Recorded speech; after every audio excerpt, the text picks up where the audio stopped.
Mix अचारको लागि मैले लौका काटेँ, त्यसै गरी गाजर, काउली अनि अलिकति त्यो लट्टेको लुँडेको सागको डाँठ अनि हरियो खुर्सानी यो सबै मिसाएर म मिक्स अचार बनाउँदैछु। यो अचारको रेसिपी हजुरहरूसँग प्रस्तुत गर्छु। कस्तो लाग्छ हजुरहरूले यो भिडियो पुरा हेर्नुहोला अनि प्रतिक्रिया पनि दिनुहोला।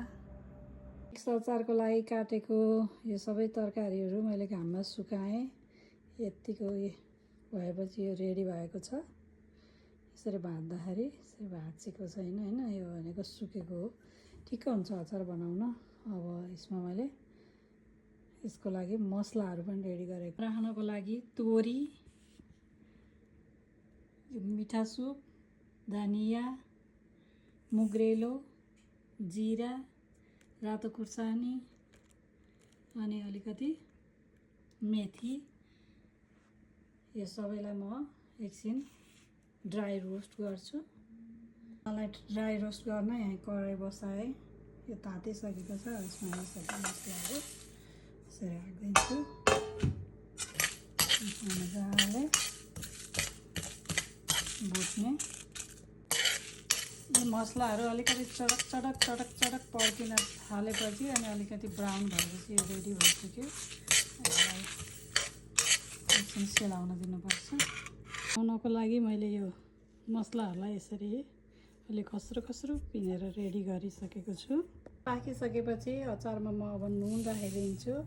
नुन चाहिँ अलि धेरै राख्दा पनि हुन्छ, किनभने यो अमिलो भएपछि अमिलोले नुन खान्छ। त्यसपछि धेरै नुन राख्यो भने अचार छिटो ढुँडी पनि लाग्दैन।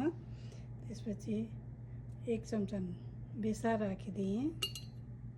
आलु छ तताएर राखेको तेल, यसरी तेल तातो बनाएर माथिबाट तेल राखिदिएँ।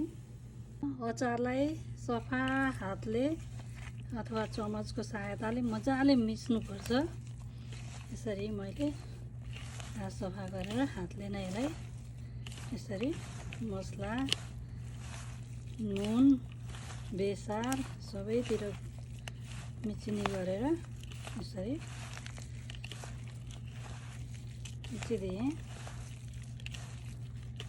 अन्तिममा अलिकति भेनेगर राखेर पनि म यसलाई मिक्स गर्छु, किनभने भेनेगर राखेपछि अचार छिटो बिग्रिँदैन पनि, यसको छुट्टै टेस्ट आउँछ।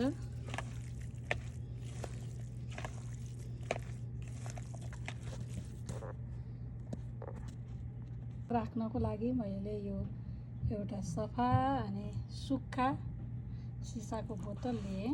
अब यो सिसाको बोतलमा मजाले अचारलाई भर्छु।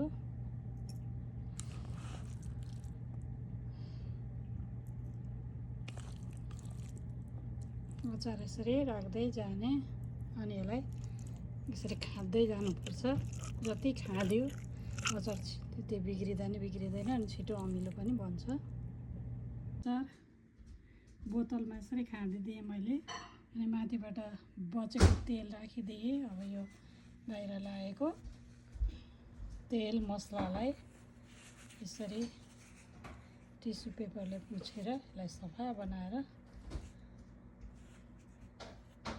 सफा गरिसकेपछि अब यसरी मजाले बिल्कुल टाइट गरेर लगाइदिएर यसलाई घाममा सुकाउनु पर्छ। 7-8 दिन घाममा सुकाएपछि यो अचार खानको लागि रेडी हुन्छ। हजुरहरूलाई पनि यो रेसिपी मन पर्यो भने हजुरहरूले पनि यस्तै गरेर मिक्स अचार बनाएर खानु होला। Thank you, by.